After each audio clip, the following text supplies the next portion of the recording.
Olá, boa noite a todos. Quarta-feira, dia de live aqui no nosso movimento Cuidar e Transformar. E hoje a gente vai contar com a presença do psicólogo Maurício. O tema da live de hoje é Pensando ou Envelhecer. Maurício já está por aí. A gente pensar como que a gente vai envelhecer. Maurício, mandei o convite.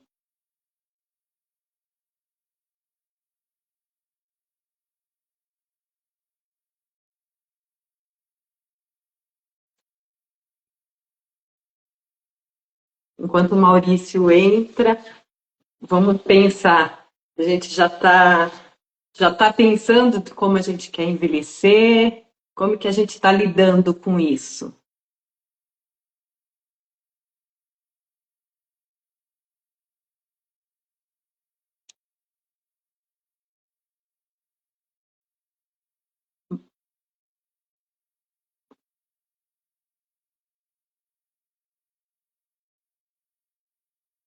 Maurício, dá um alô aí. Eu mandei o convite, mas acho que não está indo.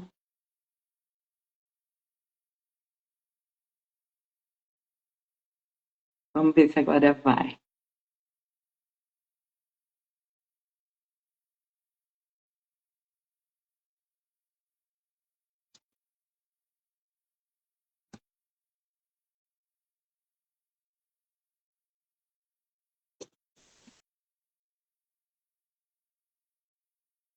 Agora acho que entrou.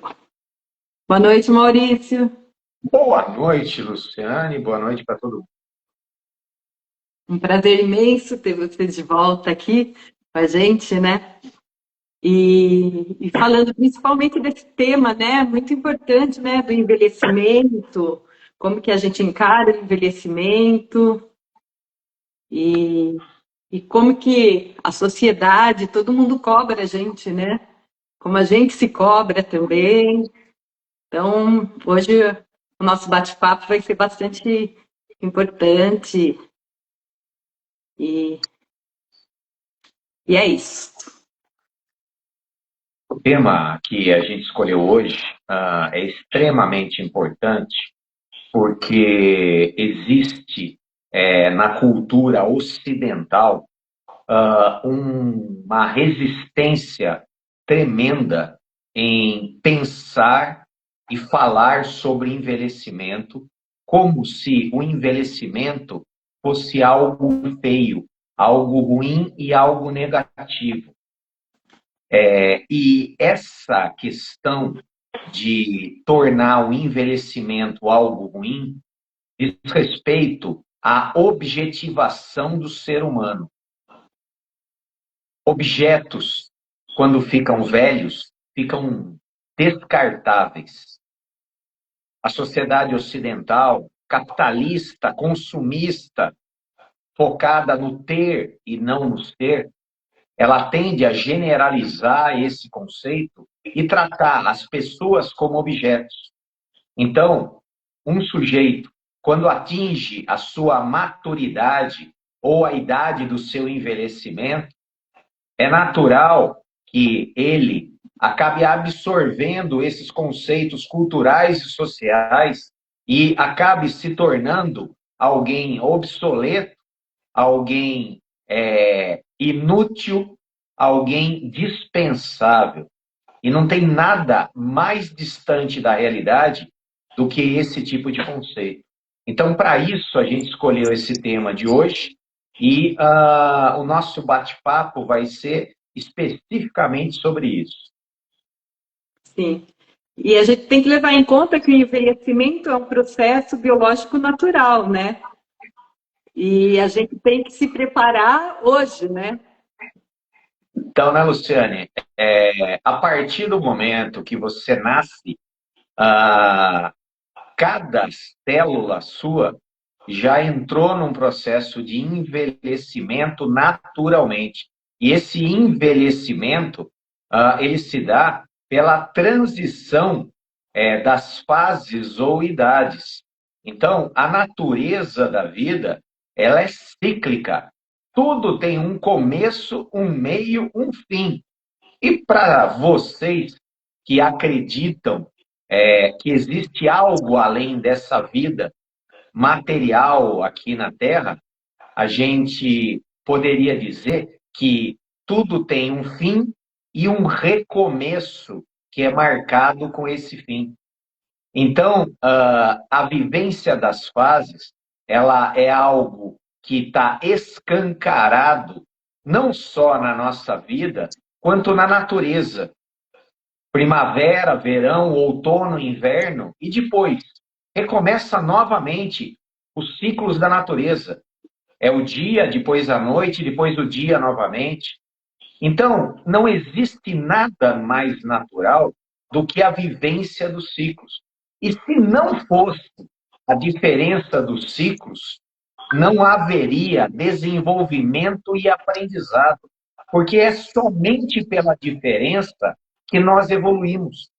Imagina uma pessoa nascer adulta e passar sua vida inteira exatamente igual até o momento da sua morte. Não tendo variação nenhuma, não existe experimentação de diferentes estados, diferentes condições, diferentes estímulos externos e respostas internas. Então, não faz a menor lógica a gente negar a realidade da vida e fugir disso que a gente está vivendo inevitavelmente. E pensar sobre o envelhecimento diz respeito a gente reconhecer que nós aqui no Ocidente não somos preparados para o envelhecimento tal qual as civilizações orientais, que são muito mais antigas do que a gente. Vou citar um exemplo. Civilização chinesa, ela tem registros históricos de 3.500 anos. Civilização indiana, através dos Vedas, registros históricos de até 5.000 anos. Civilização brasileira, você pode dizer que tem um registro cultural colonizado de 500 anos a partir da chegada dos portugueses aqui. Mas nem isso é verdade, porque o Brasil só começa a ser contado como sociedade e cultura em 1800, a partir da chegada da família real portuguesa, fugindo da invasão de Napoleão e instalando aqui toda a corte, trazendo escolas, bancos, hospitais.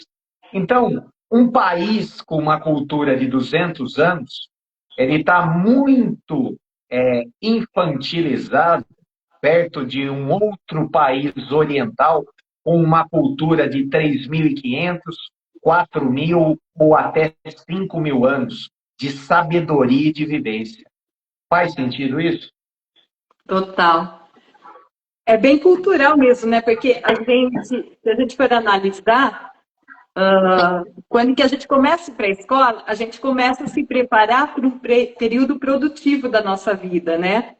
Que a gente se prepara para ir para uma profissão e tal. Mas quando a gente está nessa profissão, já está numa idade mais adulta, antes, na época dos nossos pais, dos nossos avós, não se pensava na questão do envelhecimento, né?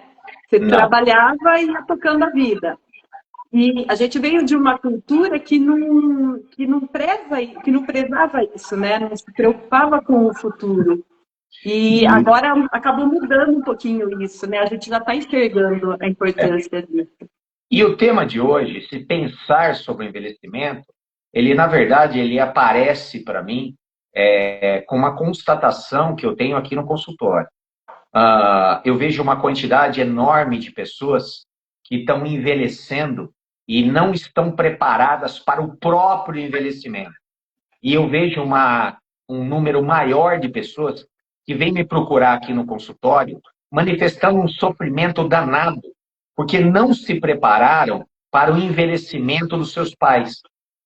Tudo inevitável, mas não se prepararam.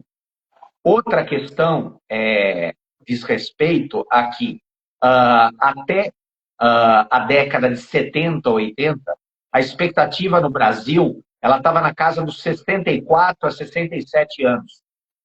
Hoje, em alguns lugares do Brasil, onde as condições estão melhores, especialmente aqui no Sul e no Sudeste, ou em algumas capitais do Norte e no Nordeste, a expectativa de vida ela pode superar até 90 anos, tá certo?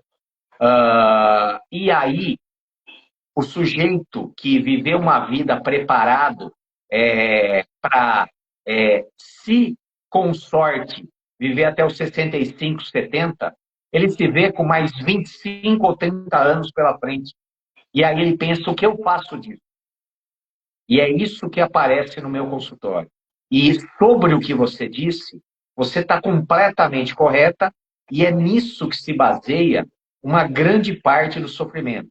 Uma visão cultural, consumista e capitalista de uma sociedade aonde o valor do ser humano está em produzir. E a partir do momento que o sujeito se aposenta, ele perde a sua suposta utilidade e ele entra numa crise não sabendo lidar com essa nova fase que se inicia e que agora, com a expectativa de vida estendida, pode durar não 5 anos, mas 25 ou até 35 anos. Olha que interessante isso. E aí, quando um sujeito chega e fala para mim, eu estou com depressão. Por quê? Porque eu, quando era criança, eu comecei a trabalhar cedo, eu fui estudar para me formar e arrumar um bom emprego. Eu arrumei um emprego, constituí família, eduquei meus filhos e hoje eles já estão com as próprias famílias trabalhando. Hoje eu estou aposentado e a minha vida é um vazio. Eu sinto que eu não tenho mais propósito e sentido. E aí o que eu falo para esse sujeito? Eu falo que o valor que você tem não está na tua capacidade produtiva. A tua capacidade produtiva foi simplesmente uma fase da sua vida. Uma fase onde você ingressa no mercado de trabalho, cumpre um número de anos, contribuindo com a sociedade, com a sua mão de obra, em produtos ou serviços. E, terminada essa fase, você inicia uma outra fase. Uma fase de colher aquilo que você plantou, merecidamente. Mas, doutor, eu vou viver sem trabalhar? Que fase é essa? A mesma fase que você vivia quando era criança. Ou você acha que uma criança ela é inútil por não trabalhar? A criança vive uma fase da sua vida aonde ela não tem esse caráter da utilidade e da produtividade. E nem por isso ela tem menos valor. Ela está vivendo essa fase, como você viveu, como seus filhos viveram, como seus netos estão vivendo agora. Você viveu a sua fase produtiva para a sociedade trabalhando. E agora você vai viver uma fase gozando daquilo que você plantou, colhendo aquilo que você plantou. E essa fase, de acordo com o seu amadurecimento e apropriação dos valores emocionais, morais e de experiência e maturidade, pode ser uma fase tão boa quanto a fase do trabalho, a fase do estudo, a fase da criança. Porque existe valor e felicidade em todas as fases. Essa é a questão que a gente está tratando hoje. E isso não vale só para o homem. Quantas mulheres aparecem no consultório? Eu vivi a minha vida toda para servir. Eu fui educada pelos meus pais para, quando eu crescesse, casar, cuidar do meu marido, dos meus filhos. Agora os meus filhos saíram de casa. Eu não sirvo mais para nada. Meu marido já não precisa mais de mim. Para que eu estou aqui? Você está aqui para aproveitar a sua vida, para viver a sua vida, para colher o que você plantou, para buscar a sua felicidade, para agora fazer aquilo que você quer, não aquilo que você deve. Porque a fase do dever já passou. Agora é a fase daquilo que tem a ver com o seu desejo. E se você aproveitar direito, pode ser uma fase até mais prazerosa do que fases anteriores da sua vida. Tá claro isso? Sem dúvida. Aqui na minha vivência profissional, eu vejo bem isso de uma forma bem clara. Então, eu tenho dois grupos. Um grupo que é aquelas senhoras, na maioria das vezes, que acabaram perdendo o marido, que vivenciaram o luto e que entraram na terceira idade, entraram em algum lugar para poder viver uma velhice de uma forma mais saudável. E essas senhoras, às vezes, até falam, eu aprendi a viver depois que meu marido faleceu. Aí eu fui, realmente, hoje eu viajo, hoje eu jogo vôlei. Então, é um grupo de pessoas que olha muito positivo para a vida. E, em contrapartida, eu tenho aqueles grupos que são o oposto, que não se prepararam. Então, hoje eles se veem sozinhos, ainda vivenciando aquilo que eles vivenciaram com os avós, com os pais deles, que eram aquela família grande, todo mundo reunido ao torno da mesa, final de semana, e falava assim, então, eu, quando era criança, eu via meus avós com aquela mesa cheia de gente, a família, todo mundo junto e tal. Hoje eu tenho uma família menor, onde cada um tem os seus afazeres, então eu me vejo final de semana sozinha, ou eu e meu marido, e a gente não tem como completar o dia, falta. Comenta um pouquinho para a gente desses dois grupos.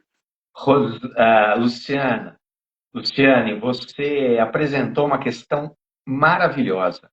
A falta de preparação para o envelhecimento no mundo contemporâneo gera esse fenômeno que é a senhorinha viúva ou o casal de idosos que, por não se prepararem para o envelhecimento, depositam expectativas de saciação das suas carências e do seu propósito de vida nos filhos e em terceiros. Isso é completamente inadequado. Você teve os seus filhos, cuidou, educou para preparar para a vida. Eles estudaram, estão trabalhando, formaram família, estão vivendo a vida deles. Sucesso. Você é uma pessoa de sucesso. E não pode esperar, como retribuição, que eles abandonem a vida para ficar ali entretendo. A preparação e o pensar no envelhecimento, hoje no mundo contemporâneo, é entender que a dinâmica familiar mudou completamente. E hoje, se você é idoso, se você é velho e você quer ter uma vida abundante de afeto, em vez de cobrar das pessoas a atenção, é você que tem que se preparar para oferecer atenção e afeto para as outras pessoas, ingressar num grupo, começar de alguma forma a desenvolver o interesse e entender que carinho, afeto e atenção é uma via de mão dupla. Quanto mais eu ofereço, mais eu recebo. Não eu sentado passivamente, reclamando que agora que eu estou velho, ninguém mais liga para mim. E isso é uma questão de preparação para o envelhecimento nas questões de solidão e solitude. Solidão, me sentir sozinho. Solitude, estar bem comigo mesmo. Um idoso hoje que vive a solidão é porque durante a vida dele, ele não teve a competência de desenvolver a autoestima e ser uma pessoa boa para ele mesmo, a ponto dele se satisfazer em se autoagradar, desenvolvendo atividades e cultivando amizades e competências para troca de afetos verdadeiros e espontâneos. E aí ele fica sentado reclamando o quanto é ruim ser velho. Tudo falta de preparação. E nós estamos só falando no campo afetivo. Deixa eu só estabelecer um paralelo no campo da saúde. A saúde, Luciane, que você, que eu e que todo mundo está ouvindo vai ter daqui a 5 anos, depende do quanto que você cuida do seu corpo hoje. A saúde que você vai ter daqui a 10, 15 ou 20 anos depende do quanto que você cultiva a saúde do seu corpo hoje. E aí, o idoso, o velho de 2025, vive a vida de um médico para o outro, só falando de remédio, de doença, porque não se educou e não teve o pensar no envelhecer para poder cuidar do seu corpo, para ter um envelhecimento sadio. Falo isso de forma generalizada, porque eu tenho a grata satisfação de ser convidado a frequentar grupos de terceira idade em Amparo, Pedreira, Serra Negra, Monte Alegre. E eu gostaria de citar que ontem eu estive no Fundo Social de Solidariedade de Serra Negra e lá existe o mais legal grupo da terceira idade que eu já vi na minha vida inteira. São pessoas que variam de 65 a 95 anos, que cultivaram a saúde do corpo, cultivaram a saúde da mente e hoje estão cultivando a saúde das relações, mantendo nesse grupo relacionamentos de amizade e estão vivendo uma excelente fase, inclusive arrumando, além de amizade, algumas paqueras, ou vivendo o amor e o apaixonamento durante o envelhecimento. E isso me deixa com um nível de esperança muito grande, porque é possível, sim, educar pessoas hoje para daqui a 5, 10, 20 ou 30 anos, a partir de hoje, começar a plantar a colheita de um envelhecimento com a melhor felicidade, saúde e abundância, tanto de afeto quanto de qualquer outra coisa. Você está entendendo? Esse convívio social também é importante, é super importante lá na frente, né? Você. Ai, Luciane, olha, eu tenho até um negócio que me dá no coração, sabe? Eu canso de ouvir os idosos falando: ai, eu estou tão sozinho, os meus filhos não me dão atenção. Mas é lógico, os seus filhos estão cuidando da vida deles. Eles têm que trabalhar, às vezes, 11, 12 horas por dia. Quando eles não estão trabalhando, eles têm a casa para limpar, roupa para lavar, para passar. Tem que cuidar e dar atenção para os filhos e para a criança, da mesma forma que você fazia quando você tinha a idade deles. Então, essa é a natureza da vida. Mas eu estou tão sozinha. Mas não convida a vizinha para comer um bolo com café à tarde. Mas não liga para os amigos, para a comadre, para o compadre. Mas não sai de casa e vai frequentar uma academia, uma terceira idade, um baile, qualquer coisa. É uma pessoa que senta na poltrona da preguiça e do comodismo e se coloca como vítima, reclamando de tudo, mas não movendo uma palha para que a vida melhore. Afinal, nossa, como é ruim ser velho, mas não faz nada para mudar essa situação. Maurício, deixa eu te perguntar uma coisa. Tem algumas pessoas, eu vejo, né, nas questões dos idosos hoje, que tem essa dificuldade de socialização. Aí você vai analisar a história dele, foi assim, uma mãe que cuidou da família a vida inteira, aí cada filho teve seus afazeres, saíram de casa, tá? E ela continuou ainda com essa questão mãe e não ter amigos, porque ela não construiu, ela só se doou. Então, ela não sabe do que ela gosta, ela não sabe nada além de cuidar dos filhos. Ela não tem outra questão na vida dela, porque ela não viveu isso, ela não se preparou em outros sentidos, né? O que você me fala sobre isso? Eu não falo eu. Eu repito uma frase do Leandro Carnal. Se você, mãe ou pai, que os filhos já saíram de casa, que já estão aposentados, não tem um sentido na vida, a partir de agora, você pode ter um sentido na vida, que é procurar um sentido para a sua vida. Ah, mas a vida inteira eu fui mãe. Ótimo. Tem tanta gente no mundo precisando de uma mãe amiga, uma mãe vizinha, uma mãe tia, uma mãe voluntária, uma mãe professora, uma mãe que me ensine artesanato ou costura, ou me ensine a arrumar a casa, ou me ensine a cozinhar, ou simplesmente se importe comigo. Mas esse movimento tem que partir do sujeito. Ele não pode ficar sentado esperando que Deus derrame sobre o colo dele pessoas para lhe dar atenção, se ele não mexe uma palha para ir atrás dos outros.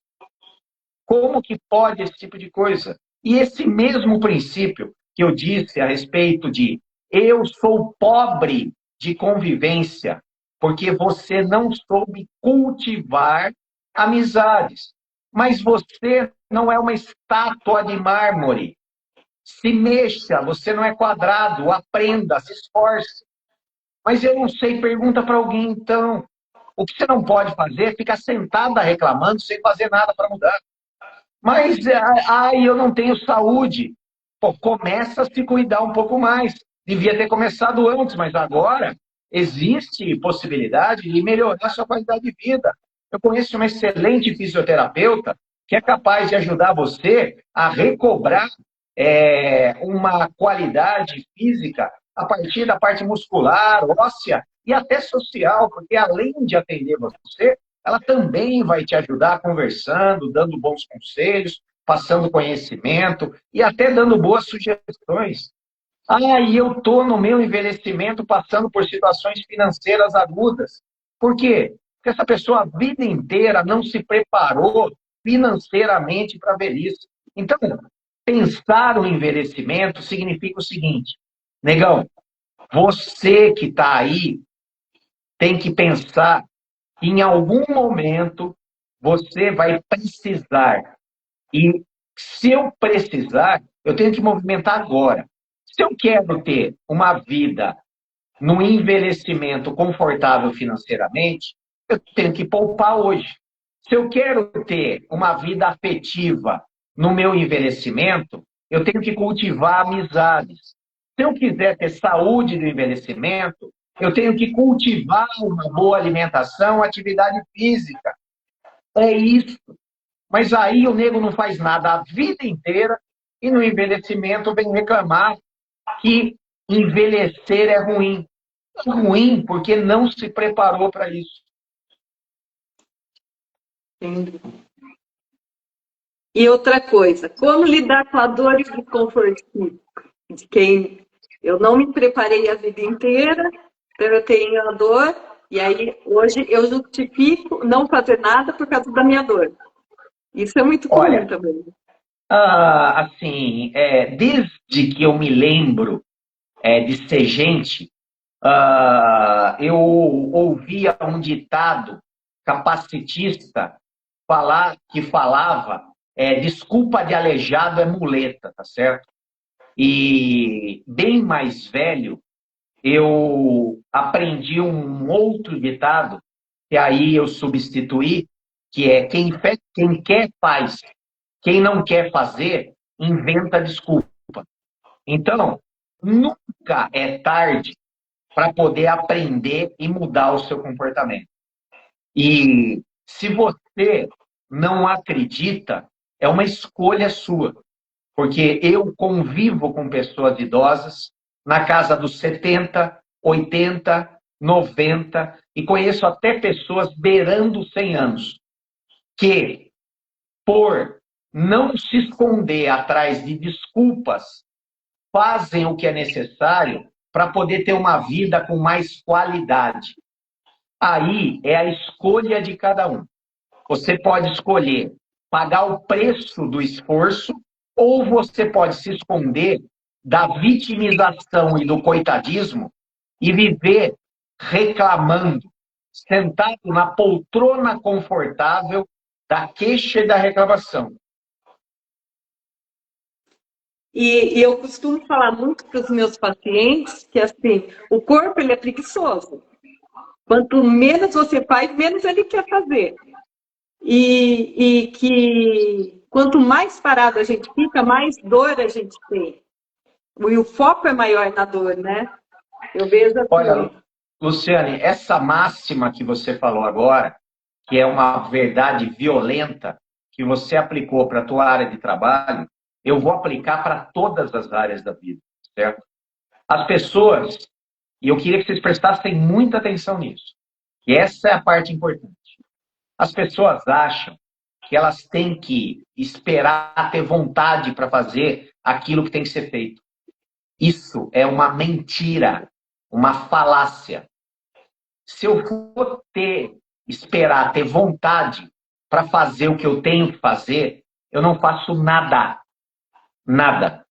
Porque a única vontade que eu tenho é ficar deitado no meu colchão ortopédico, assistindo seriados e comendo x-salada do McDonald's.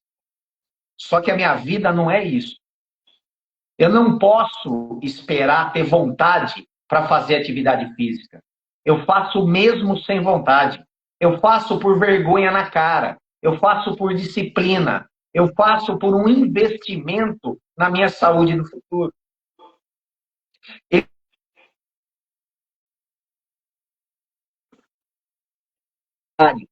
Dignifico o homem, gero sustento, dá propósito.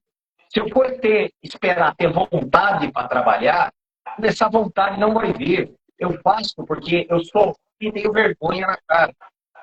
Muitas vezes você não tem vontade de ligar para uma pessoa, de fazer uma visita ou de receber uma visita. Mas se eu não fizer isso, eu vou ficar sozinho e vou reclamar que eu sou solitário, que ninguém me dá atenção. Eu não faço, não tenho vontade de ajudar os outros. Eu não tenho vontade de ajudar os outros. Eu não estou fazendo a caridade. Como é que eu posso pedir para Deus me ajudar se eu não faço nada pelo próximo e não cultivo o merecimento de ter a graça e a misericórdia dele? Você está entendendo? Vivemos numa sociedade onde existe a mentira de que para fazer coisas eu tenho que ter vontade. Você não tem que ter vontade, você tem que ter disciplina. Você tem que ter esforço. Você tem que ter visão de resultado. Porque se você for esperar ter vontade, você não vai fazer absolutamente nada a não ser aquilo que te dá prazer e que te faz mal. Só isso. Mas é tão difícil as pessoas entenderem. E aí sabe o que acontece? Vão pagar o preço. Velhos, doentes, velhos sozinhos, velhos sem dinheiro, velhos e velhos reclamões, mas que não cultivaram e não se esforçam para poder estar cultivando hoje. E eu falo isso de velho, mas é qualquer idade é a mesma coisa, certo? Isso que eu ia falar, que a gente, que nem antes eu odiava ir para academia. Essa é a palavra mesmo. Não tem coisa pior do que você ficar lá levantando o peso, olhando para uma parede. Mas assim, tudo bem, não gosto, mas comecei aí. Por obrigação, por obrigação. Me obrigando. Não, hoje eu tenho que ir, porque isso é importante, vai depender disso o meu futuro. Então, é você mesmo se obrigar. Não, preguiça aí hoje, tudo bem, tenha preguiça, mas vamos. E colocar um propósito, né? Você se enxergar bem lá na frente, né? E eu vejo já adolescentes que já não têm vontade de fazer nada, né? Não pratica esporte, não pratica nada, fica na frente da televisão, no celular. E aí a gente começa a analisar como que será o futuro dessa criançada, né? Desses adolescentes que não...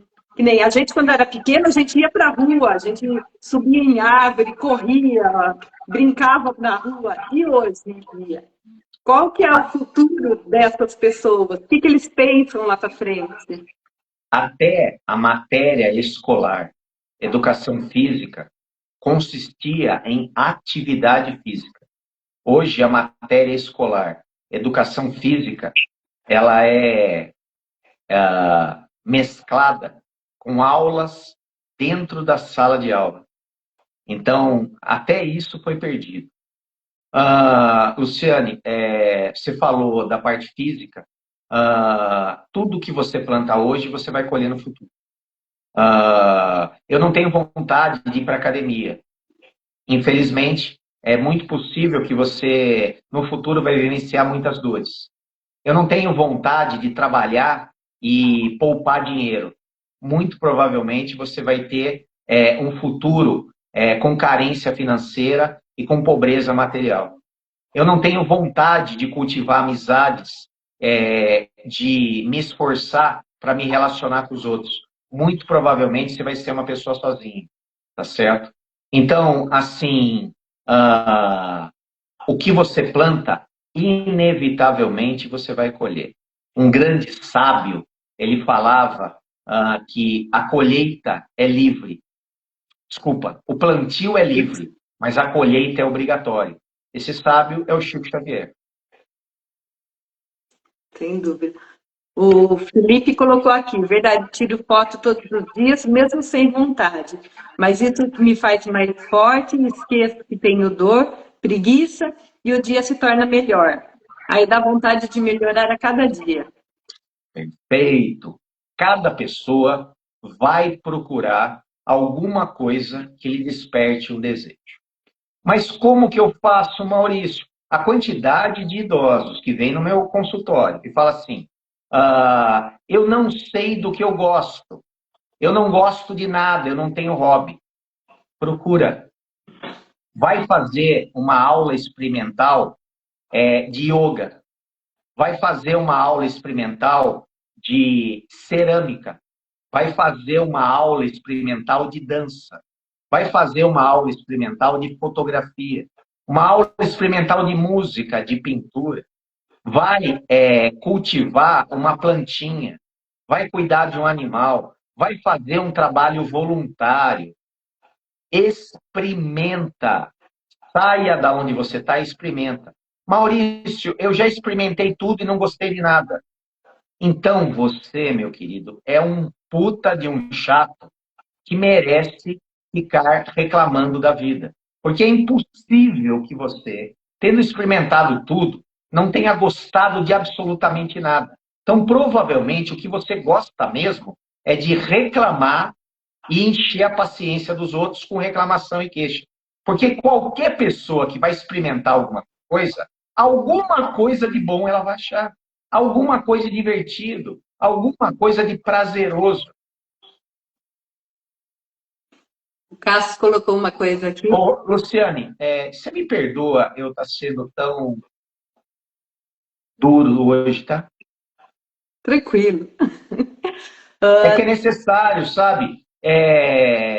Quando você fala por uma criança ou por um adolescente, existe uma penetração maior.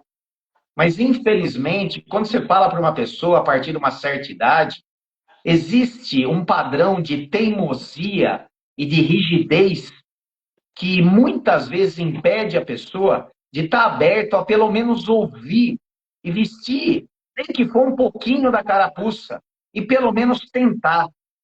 Mas é tão cômodo ficar sem fazer nada, sem tentar, e ficar reclamando, se fazendo de coitado e de vítima. Mas pode ser crença também, não pode, Maurício? Mas é crença, não é que pode ser, é crença. Mas as Daí é crenças, difícil você elas não quebrar, são né? condenações. Uma crença é uma ideia que eu coloquei na cabeça, e da mesma forma que eu coloco, eu substituo por outra. Quantas coisas você achava que era de um jeito, e depois você viu que não era e mudou o pensamento. Mas desde que você esteja aberto e queira ter uma vida melhor, não queira ficar sentado na poltrona do comodismo, reclamando e se sentindo um desprivilegiado pela vida, porque você simplesmente está colhendo o que plantou. E nós estamos aqui pensando em perecimento, de que forma? Estamos ficando cada vez mais velhos. E se a gente não se preparar, o nosso envelhecimento vai ser ruim, sofrido, solitário e pobre, e doente, com dor. E se eu começar a cultivar, mesmo sem vontade, pensando que é um investimento, o meu envelhecimento vai ser positivo, saudável, abundante, impetuoso e com segurança financeira. Só, simples assim. O Cássio colocou aqui: quantas pessoas possuidoras de alguma comorbidade, tipo AVC, que restou alguma sequela? Também não justifica, né? A gente... um dos primeiros pacientes que eu atendi na minha vida profissional é um sujeito portador de tetraplegia. Ele mexe só do pescoço para cima e o dedo indicador da mão direita.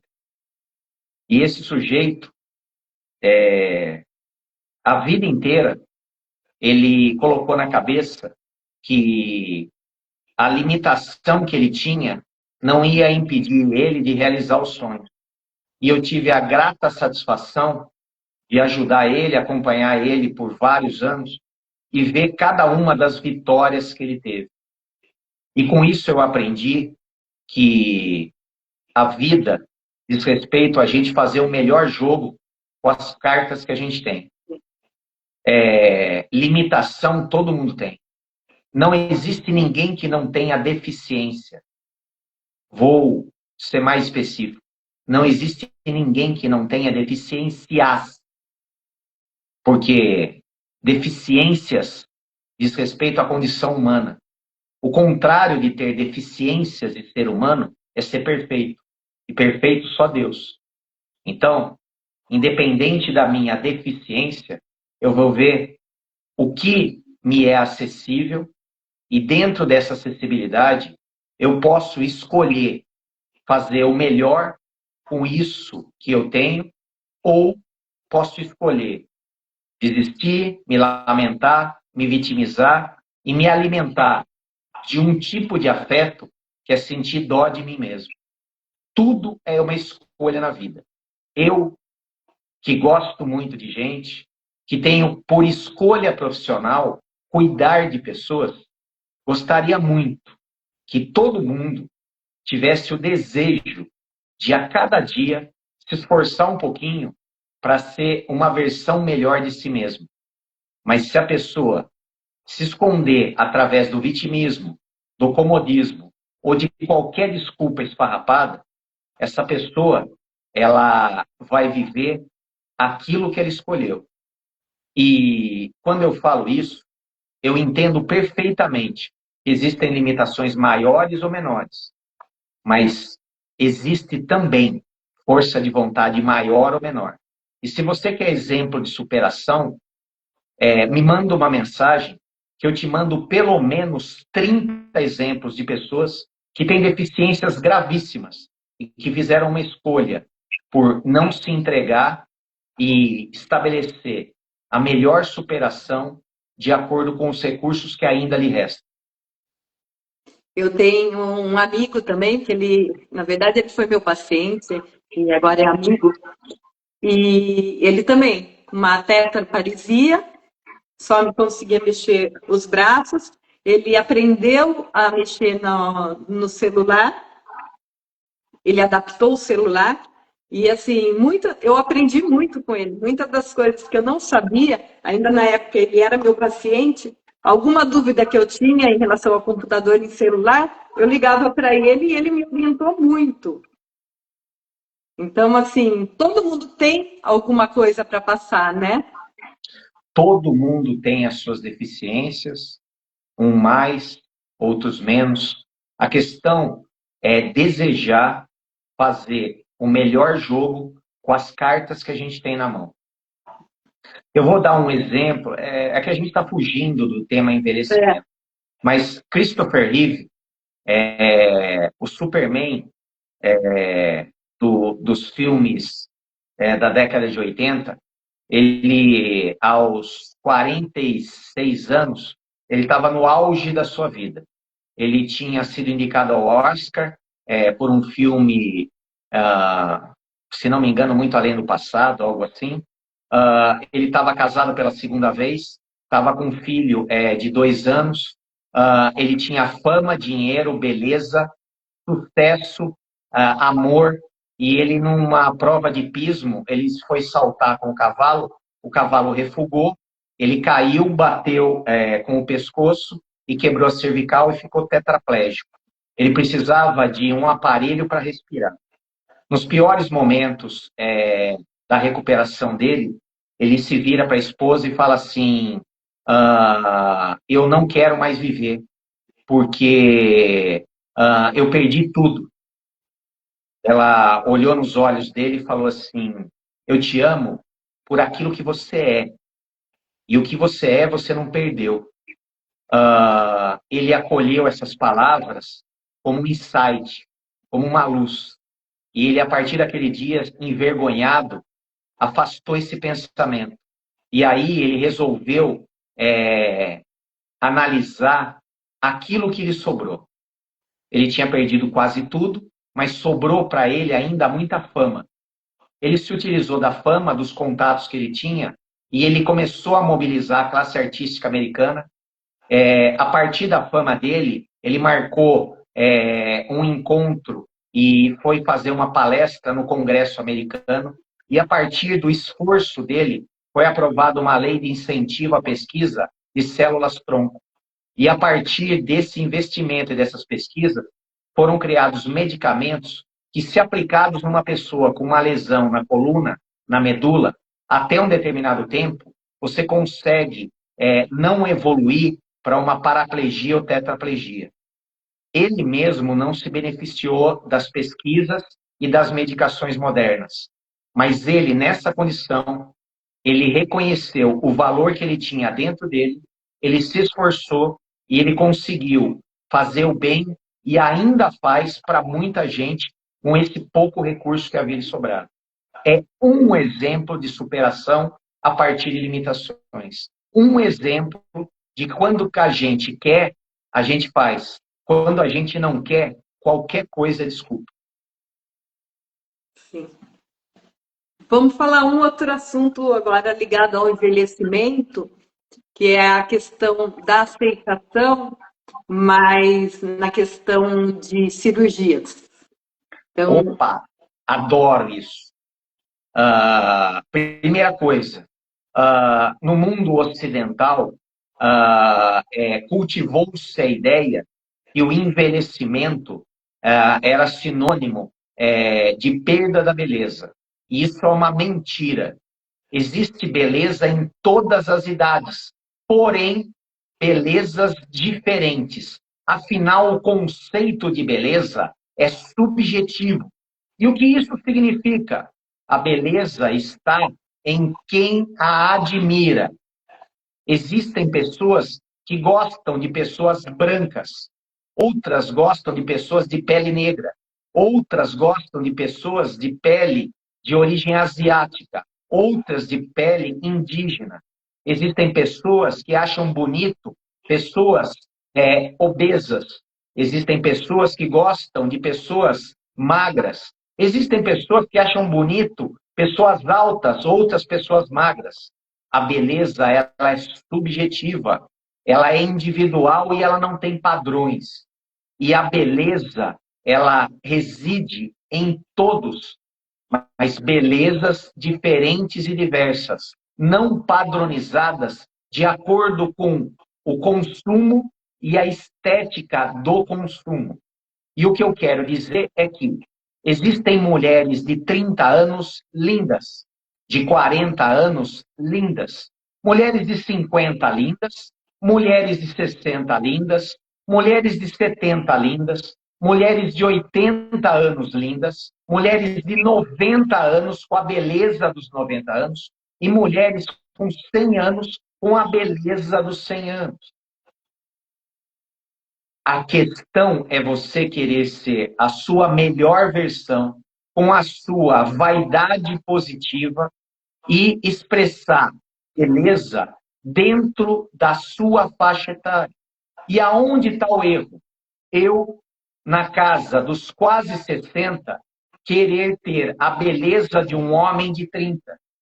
É uma concorrência desleal, porque são padrões de beleza diferentes e observações de beleza diferentes.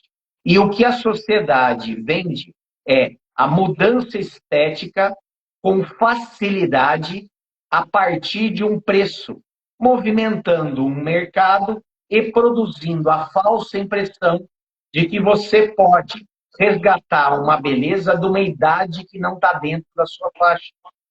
Então, eu não vejo mal nenhum em cirurgias estéticas, seja do corpo ou da face, do rosto, desde que elas sirvam para autoestima e para melhoria num padrão realístico de beleza, aonde você quer ser a melhor versão de você mesmo dentro da tua faixa etária. Nunca buscar um rejuvenescimento artificial, porque isso leva a adoecimento mental, que nós chamamos de dismorfia corporal. É a dificuldade de se enxergar belo, por mais belo que você seja, aos olhos dos outros. Uma questão que eu vou colocar aqui.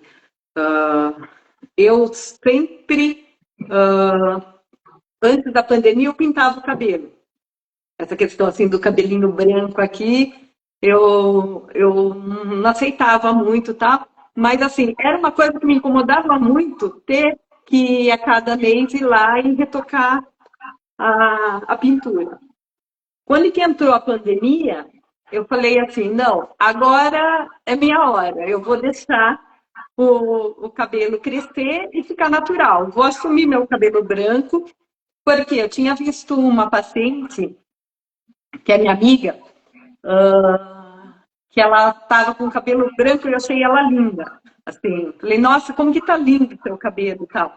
E aí eu falei assim, acho que eu vou deixar o meu também para ver como que ele vai ficar. E eu deixei. E quando que voltou o convívio social, tá? Então, muitas vezes eu estava em algum barzinho, tá? Ia para o banheiro, várias mulheres vinham para mim e falavam assim, nossa, seu cabelo tá lindo, é natural? Você deixou ele natural mesmo ou você fez mecha, você fez alguma coisa? Eu falei, não, é natural. Ela falou assim, sabe que eu adoraria, mas assim, eu não sei como que vai ficar.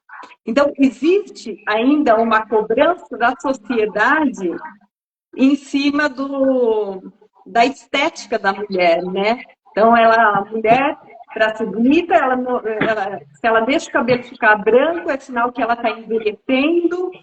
E mesmo assim, em questão de namorados, alguma coisa assim, também, a princípio, eles também achavam estranho, né? Nossa, mas você não vai pintar o cabelo e tal? E assim, eu me assumi, eu gosto do meu cabelo assim. Então, não vou. Aí, assim, com o tempo, eles falam assim, meu, seu cabelo tá lindo, ficou super legal. Tal. Então, até eles iam acostumando, porque essa pressão que existe sobre a mulher é muito forte, né? Luciane, e a minha opinião sobre isso, ela é concordante com a sua. Ela é concordante, resumidamente, da seguinte forma. Se você pinta o cabelo para você, eu te apoio 100%. Mas se você pinta para agradar os outros, reveja esse conceito. Se você deixa o seu cabelo branco para te agradar, porque você gosta e acha bonito, eu te apoio 100%. Mas se você faz isso pelo outro, eu já tenho restrições. Porque nem Jesus agradou todo mundo. Se eu viver a minha vida pautado em agradar as outras pessoas, eu estou me violentando, diminuindo a minha autoestima, me colocando na dependência da aprovação do outro e sentindo cada dia mais inseguro e precisando cada vez mais de compensações. Então, essa é a minha opinião. Sim. Maurício, a gente está acabando, mas ainda queria levantar um assunto aqui, que até vou começar comentando a respeito da minha nona. Minha nona, ela morreu com 107 anos. E uma coisa assim que ficou muito claro, ela sempre colocou propósito na vida dela.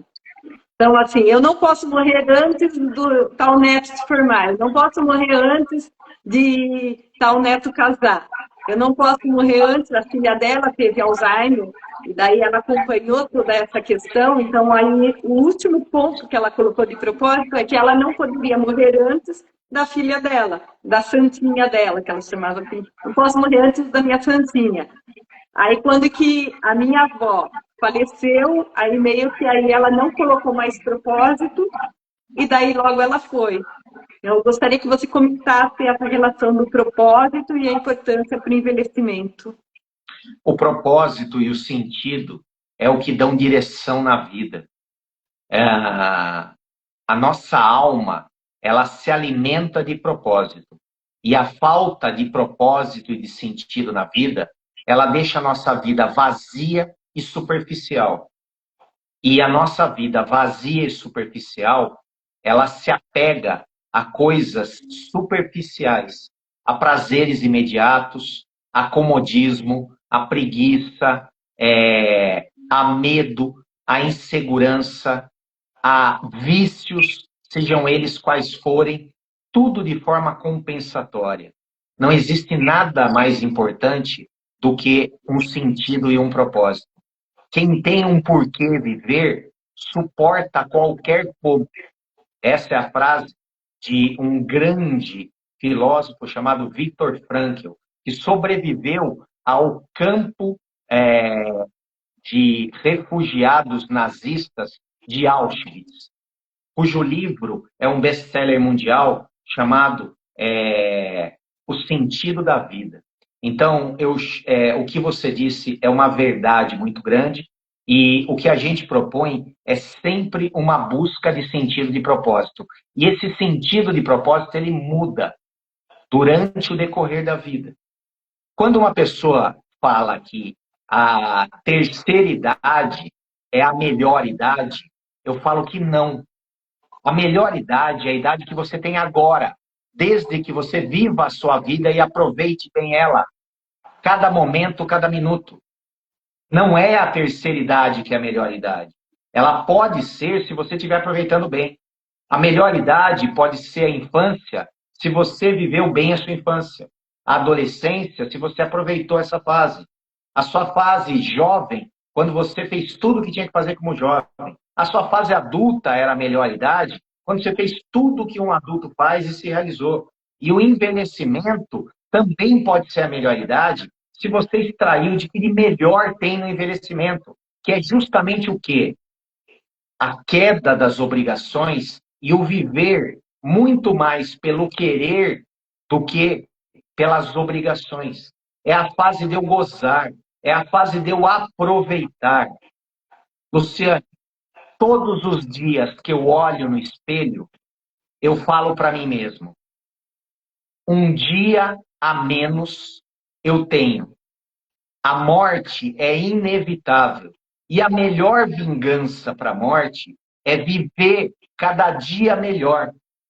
Se a cada dia eu estou um dia mais velho, é minha responsabilidade encher de vida os meus dias. Fazer que eles tenham mais propósito, sentido, aproveitar mais. E aproveitar não é ir atrás de um prazer imediato, é ir atrás de um valor na vida. Não é buscar qualidade de vida, é buscar uma vida com qualidade. Uma vida onde tem propósito, onde eu faço coisas que me deixam feliz e que podem proporcionar felicidade para as outras pessoas. A minha mensagem aqui é uma mensagem de extremo otimismo. É uma mensagem de que a vida é um presente de Deus. E o envelhecimento é somente uma fase que pode ser vivida da melhor forma possível, com gratidão, desde que você coloque o foco nas coisas boas. Mas, infelizmente, a nossa cultura faz com que o envelhecimento valorize somente aquilo que é negativo. Isso não existe. Nenhuma fase da vida só tem prós. Todas as frases têm prós e contras, têm ônus e bônus. Quando você é criança, Você vive a brincadeira, mas também vive a dependência e a fragilidade. Quando você é adolescente, você está descobrindo o mundo, mas você tem uma crise de identidade. Quando você é jovem, você tem a vitalidade, mas você tem a imaturidade. Quando você é adulto, você está no pleno da sua vida, mas é carregado de obrigações e deveres. Quando você está velho, você já não tem o mesmo vigor físico, mas tem toda a sabedoria e maturidade para aproveitar cada dia melhor a sua vida. Então, aproveite, em vez de ficar reclamando daquilo que perdeu, agradeça e use aquilo que você ganhou, que é a experiência de ter vivido uma vida inteira. E em vez de esperar que as coisas caiam no seu colo ou te deem de mão beijada, vá você atrás daquilo que está lhe faltando. Porque isso pode ser o propósito que está te faltando na vida. Tá ótima a mensagem final ou você precisa de mais alguma coisa? Perfeita. Acrescentou muito para todo mundo e a live vai ficar gravada. Certeza?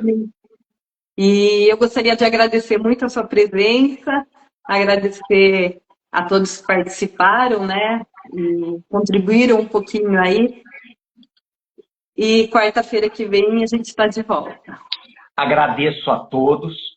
Peço perdão pela intensidade das minhas colocações, mas humildemente, sinceramente, eu queria de coração que todas as pessoas hoje pudessem se apropriar do compromisso de cultivar, a partir de agora, um envelhecimento pleno. E você que está vivendo o seu envelhecimento, entenda que, enquanto a vida, há oportunidades de felicidade, de abundância e de crescimento. Não tem ninguém tão velho que não tenha nada para aprender, nem nada para mudar, desde que abra mão da rigidez cognitiva. Perfeito? Desejo a todos uma excelente semana, fiquem todos com Deus e até o próximo mês. Obrigado a Luciane, obrigado a todos vocês que estão assistindo a gente. Até a próxima.